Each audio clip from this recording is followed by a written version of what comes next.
kita akan temukan seorang muslim yang mengamalkan agamanya sangat mudah sekali. Dia punya panduan hidup dan dia bisa buktikan hasilnya dalam realita sehari-hari. Kalau itu kesimpulan atau itu yang bisa kita jelaskan di awal pembukaan kita teman-teman sekalian, maka coba fokus kepada apa yang diperintahkan saja. Dan fokus kepada hal-hal ini dalam aplikasi kehidupan kita atau kita aplikasikan dalam kehidupan sehari-hari, lalu kemudian ajarkan kepada orang lain. Dan juga hal-hal yang dilarang dalam agama, jauhi. Dan jangan pernah contohkan kepada orang lain. Karena menjadi contoh, mempraktikkan kebaikan yang telah diperintahkan oleh Sang Pencipta Allah melalui kitabnya Al-Quran dan melalui sunnah Nabi-Nya Muhammad SAW, itu akan jadi pahala. Mengajarkan kepada orang lain menjadi amal jariah buat dia. Mengerjakan dosa yang dilarang oleh Sang Pencipta Allah akan dapat hukuman. Kalau diajarkan kepada orang lain malah bisa berlipat-lipat hukumannya, karena setiap pelaku keburukan akan dipanen pahalanya oleh orang yang menunjukkan. Ada orang Masya Allah datang ke majelis ilmu begini, dia rasa ada manfaatnya, dia ajak teman-temannya, dia dapat manfaat, teman-temannya juga dia dapat manfaat, dia diberikan pahala yang sama dengan apa yang didapatkan oleh temannya. Misal dia datang ke majelis ilmu, dikasih oleh Allah misalnya 100 pahala, ini contoh saja. Maka temannya juga yang diajak dapat 100 pahala, tapi dia kena mengajak temannya dapat 100 pahala seperti pahala temannya, berarti dia dapat 200 tanpa dipotong dari pahala temannya tadi. Begitu kalau diajak 5 orang, kalau diajak 10 orang, kalau diajak 100 orang, makin banyak makin besar pahalanya. Penyuruh-penyuruh pada kebaikan ini sangat bagus, pahalanya besar. Hanya saja harus yang dia serukan memang kebenaran, harus jelas panduannya, tidak boleh sembarangan dikarang-karang. Qala Allah, qala Rasul. Jangan ditambah, jangan dikurangi udah. Allah sudah turunkan dengan selengkap-lengkapnya Al-Quran 30 juz, juga sudah diajarkan kepada Nabi Muhammad SAW semua sunnah. Apa yang Allah inginkan, cukupkan dengan itu. Dan orang yang berbuat dosa, ada banyak orang subhanallah panen dosa karena dia sendiri yang buat. Dia buat zina misalnya, dia dapat dosa dengan zina. Tapi uniknya, dia panggil temannya keesokan harinya untuk ke diskotik yang sama, ke karaoke yang sama, ke tempat zina yang sama, atau ke hotel yang sama. Kemudian dia mengajarkan temannya yang belum tahu apa-apa, kalau nanti kamu masuk ke kamar, kamu lakukan seperti ini, lakukan seperti ini. Diajarkan secara rinci bagaimana temannya berzina. Walaupun dia tidak lakukan zina pada malam itu, malam yang kedua yang diajak temannya, tetap dia dapat dosa yang sama dengan apa yang dilakukan oleh temannya. Maka ini harus dijauhi ini. Kalaupun ada seseorang terjerumus dalam kesalahan, karena semua orang bisa terjerumus dalam kesalahan, maka minimal buat diri dia sendiri. Jangan diekspos ini, jangan dibagi-bagi sama orang, karena kalau mereka melakukannya walaupun kita sudah tidak melakukannya, maka tetap kita dapat dosanya. Pelanggaran dalam agama teman-teman oleh para ulama dibagi menjadi dua. Ada dosa syahwat, ada dosa syubhat. Dosa syahwat, dosa yang diikuti dengan hawa nafsu, zina, riba, mencuri, memukul, menipu, itu hawa nafsu. Umumnya dosa syahwat ini orang yang melakukan, kata para ulama, sadar kalau dia salah dan tidak sulit untuk mengajaknya kembali. Misal kalau ada orang berzina lalu kemudian kita nasihatin, ada memang secara kejiwaan dia tahu dirinya sedang berbuat salah, maka lebih mudah dia untuk meninggalkan perbuatan salahnya. Bahkan kadang-kadang dia mengakui sendiri, dia tahu dirinya sedang sesak nafasnya, sedang gak enak, sedang sumpek gara-gara sudah buat dosa itu. Ada yang kedua ini yang berbahaya, dosa syubhat. Dosa syubhat, dia nggak tahu ini dosa atau bukan. Ini masalah ini. Jadi dia melakukan perbuatan yang dianggap itu kebaikan, padahal sebenarnya bukan kebaikan. Seperti orang banyak sibuk melakukan perbuatan bid'ah, syirik. Ini bahaya sekali. Dia tidak sadar dirinya sedang berbuat kesalahan, dia anggap dirinya sedang ibadah. Sia-sia waktunya, sia-sia ibadah yang sedang dia lakukan karena tidak diterima, tidak ada panduannya, dan juga nanti akan menjadi dosa itu, menjadi hukuman. Apalagi kalau dia ngotot mengajarkan kepada orang lain, makin banyak tersebar. Ingat, para ulama mengingatkan teman-teman sekalian, kalau syaitan itu akan jalan di alur fikiran manusia seperti apa yang sedang dia geluti, apa yang sedang dia tekuni. Kalau orang itu tadinya suka ibadah, maka syaitan masuk di ibadahnya. Kalau seseorang yang ternyata tidak bisa digoda berzina sama syaitan misalnya, tidak bisa digoda dalam riba misalnya, atau dalam mencuri misalnya, syaitan tuh dia suka ibadah. Dalam ibadah nanti dia masuk ke dalam majlis, dia hasut sama yang di sana, dia cemburu ya, atau dia mungkin menggibah orang yang ini, dan seperti itulah dalam ibadahnya dimasukkan, atau dibuat dia mengkhayal pada saat dia sholat, atau dia merasa, atau dia riak dalam ibadahnya. Maka syaitan masuk di sisi di mana orang itu sedang memikirkan sesuatu atau apa yang sedang dia tekuni. Harus hati-hati, karena jangan sampai kita berpikir dosa itu hanya kalau saya zina, hanya kalau saya bohong. Enggak, kita juga melakukan perbuatan-perbuatan yang Nabi tidak contohkan dalam ibadah, bisa syubhat. Syubhat ini sabda Nabi SAW sudah jelas, yang halal jelas, yang haram jelas, di antaranya ada hal yang samar-samar. Siapa yang menjerumuskan dirinya siapa yang menyelamatkan diri dari hal yang samar-samar, boleh atau enggak ya, dia telah menyelamatkan kesucian agamanya dan di jiwanya, dirinya dia. Dan siapa yang menjerumuskan dirinya pada yang syubhat, tidak jelas hukumnya, dia belum tahu atau dia tidak tahu, atau mungkin memang tidak ada dalilnya, maka dia telah menjerumuskan dirinya pada yang haram, seperti pengembala domba yang membawa domba-dombanya di padang rumput yang luas, kemudian rumputnya lebih tinggi dari dombanya, dia tidak tahu domba mana yang dicuri oleh serigala. Khusus untuk masalah dalil yang dipakai oleh Imam Adz-Dzahabi rahimahullah dalam dosa besar ini, dan Imam Adz-Dzahabi bukan ulama yang hidup zaman sekarang, sudah lama ini, dan buku yang sedang kita bahas jelas rujukannya, beliau mengingatkan dari zaman itu tahun 700-an Hijriah ya, ini kurang lebih 7 abad yang lalu. Beliau mengatakan, diangkat dalil yang pertama hadis Nabi SAW dalam riwayat Imam Muslim Kitabul Ilm nomor 2674, man da'a ila dhalalatin kana alaihi minal ithmi mithlu athami man tabi'ah la yanqusu dhalika min athamihim syai'a. Tentu ini ada potongan hadis yang pertamanya, ini potongan yang kedua. Saya bacakan dulu terjemahan yang sekarang. Barang siapa yang mengajak kepada suatu kesesatan, maka dia akan menanggung dosa seperti dosa-dosa orang yang mengikutinya. Hal itu tidak akan mengurangi dosa-dosa mereka sedikit pun. Potongan awalnya hadisnya adalah, siapa yang mengajak pada kebaikan, maka dia akan mendapatkan pahala orang yang melakukan kebaikan dengan mengikuti dia, tanpa dikurangi sedikit pun dari pahala orang yang melakukannya. Kayak tadi saya kasih contoh, kita ajak orang ke majelis ilmu, kita ajak orang ke masjid, kita dapat pahala, teman kita dapat pahala, tapi kita diberikan oleh Allah bonus seperti pahala yang didapatkan oleh teman kita karena kita mengajaknya. Mengajak saja, mengajak, dakwah, panggilin, ajak mereka. Begitu pula dengan sebaliknya tadi, saya bilang potongan hadis, barang siapa yang mengajak pada suatu kesesatan, kemaksiatan, kesalahan, dia tunjukkan ya. Kalau pula ada orang tanya di mana alamatnya diskotik ini, jangan jawab, gak usah jawab, walaupun kita tahu ada di ujung jalan, gak usah dijawab.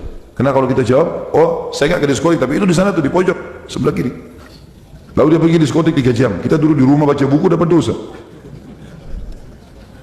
Untuk apa? Kalau pun nasihatin dia ya.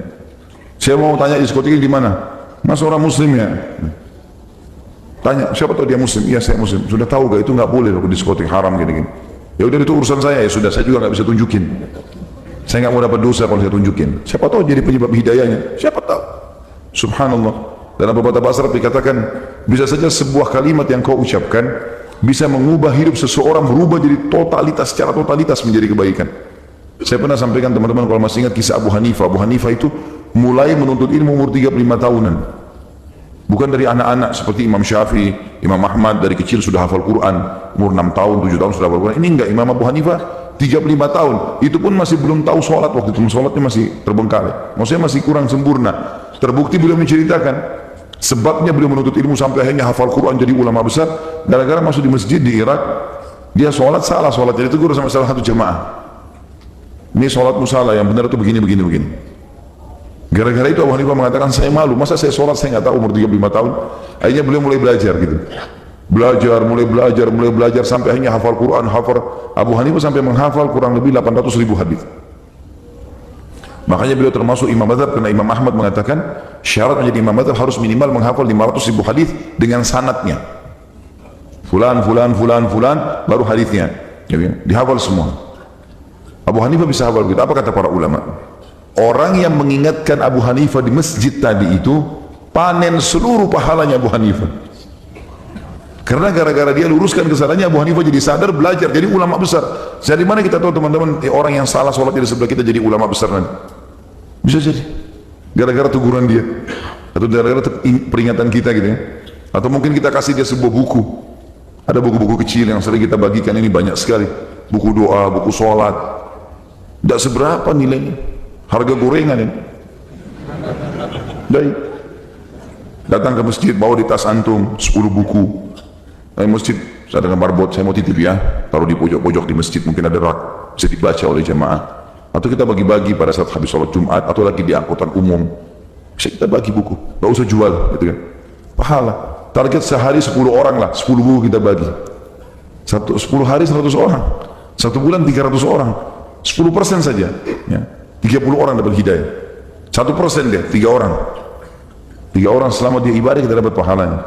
Abu Hanifah itu sekarang teman-teman sekalian, madhabnya beliau dipakai hampir di seluruh Eropa dan Turki. Jumlahnya jutaan orang yang pakai madhabnya. Sampai jadi madhab pemerintahan Turki, madhab Abu Hanifah. Dan subhanallah, orang yang tunjukkan tadi itu panen pahalanya. Itu luar biasa. Gitu kan? Abu Hanifah pernah berkata, cerita tentang bagaimana dia belajar dari tukang cukur yang pernah saya ceritakan waktu lagi musim haji. Dia lagi masuk ke tukang cukur, dia tanya, berapa harganya cukur ini? Kata tukang cukur, jangan tanya harga, ini ibadah. Gak usah tanya, bayar berapa kamu bayar. Baiklah. Pas dia duduk, Abu Hanifah bilang, saya duduk saya bukan arah kiblat. Dia bilang, hadap kiblat lah, kau lagi ibadah ini, masih pakai baju ihram. Dia bilang, saya hadapkan kiblat. Kemudian saya pas duduk menghadap kiblat, saya bilang silakan potong, saya kasih arah kiri kepala saya. Dia bilang, kenapa arah kiri? Sunnah Rasulullah arah kanan. Padahal Abu Hanifah sudah ulama besar waktu itu. Dan ini yang tegur dia tukang cukur. Dia bilang, saya belajar 5 ilmu fikih dari tukang cukur.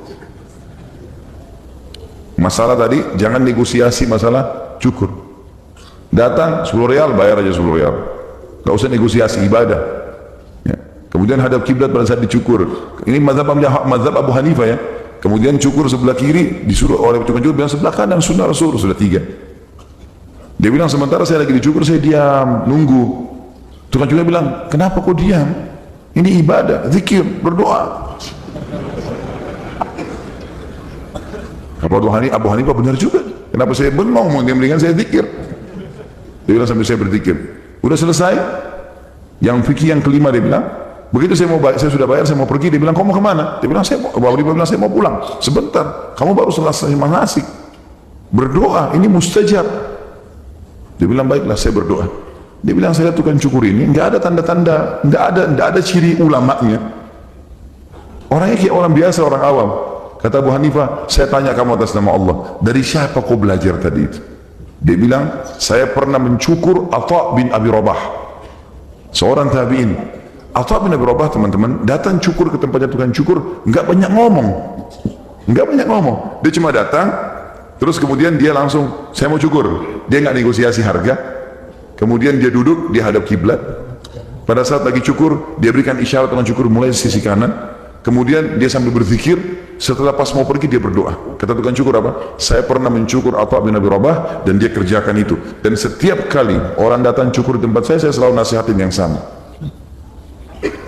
Perilakunya bisa jadi amal jariah. Dan subhanallah, Atha bin Abi Rabah tidak pernah kenal Abu Hanifah. Tidak pernah kenal, karena Atha sudah meninggal lama. Abu Hanifah waktu itu masih belum belajar agama. Maka Atha bin Abi Rabah panen pahala mazhabnya Abu Hanifah dalam masalah manasik. Ini kena masalah itu contohnya. Dan banyak sekali. Saya pernah subhanallah naik bus waktu masih mahasiswa dari Madinah ke Mekah mau umrah. Saya masih ingat, bahkan sekarang ini saya masih kebayang muka orang itu, subhanallah. Dia duduk di belakang kursi saya. Jadi pada saat lagi Madinah ke Mekah lumayan, dulu masih 6 jam kita naik bus. Karena kecepatan bus dilarang oleh kerajaan Saudi lebih dari 60 atau 80 km. 6 jam sampai di Mekah. Tengah jalan, ada orang di belakang saya ini, sambil waktu naik habis lewat mikot, kemudian naik di bus, sambil talbiyah, masing-masing talbiyah. Orang ini, tadinya saya merasa terganggu awalnya. Orang ini di belakang kursi saya, dia bilang, ya ikhwani, wahai saudara-saudaraku, jangan diam, ini lagi ibadah. 5-6 jam perjalanan, berzikirlah, bertalbiyahlah. Kita kalau meninggal dalam keadaan berihram, kita dikubur dengan ihram kita. Ini ibadah. Lalu mulai disebut-sebut banyak hadis. Dan ada di antara hadis dia yang dia sebutkan, saya masih ingat sampai sekarang. Dia mengatakan di antara hadis Rasulullah SAW, kalau kalian berzikir, maka tanah yang sedang dilewati oleh seseorang yang berzikir berbangga dengan tanah yang lain atau lokasi yang lain. yang tidak sedang tidak ada yang sedang, atau tidak ada orang yang lewat sedang berzikir di sana. Dia mengatakan, sungguh telah lewat di atasku hamba Allah yang berzikir kepada Allah. Di antara, terus saja dia bicara teman-teman sampai mendekati Mekah, hampir 5 jam, 6 jam dia bicara terus, nasihat terus. Saya tadinya awal sempat merasa terganggu, lama-lama saya asyik mendengarkan. Dia cerita tentang hadis, tentang apa, banyak sekali diberikan nasihat sama dia. Lama-lama saya berpikir, iya ya, kenapa orang tidak mungkin ada orang yang merasa terganggu dengan keadaan orang-orang seperti ini, tapi ternyata dia memang tidak mau menyanyikan waktunya, dia bisa memaksimalkan waktu. Dari mana dia tahu teman-teman sekalian kalau saya sekarang menyampaikan hadis yang saya dengar dari dia di majelis seperti ini yang ribuan orang hadis. Dia cuma duduk di mobil, di bus itu hari. Ini kisah mungkin sekitar 15-17 tahun yang lalu ini. Ya. Tapi begitulah subhanallah. Jadi kebaikan-kebaikan itu kita amalkan, sebarkan. Amalkan, sebarkan. Jangan diam. Yang penting kebenaran itu kita tahu. Betul-betul memang kebenaran. Harus punya dalil. Kalau Allah, kalau Rasul. Kita punya agama, murni Islam. Jangan ditambah-tambah. Seperti itulah teman-teman sekalian. Sama halnya dengan keburukan. Pengalaman-pengalaman antum dalam dosa jangan dikenang lagi, tidak usah kenang.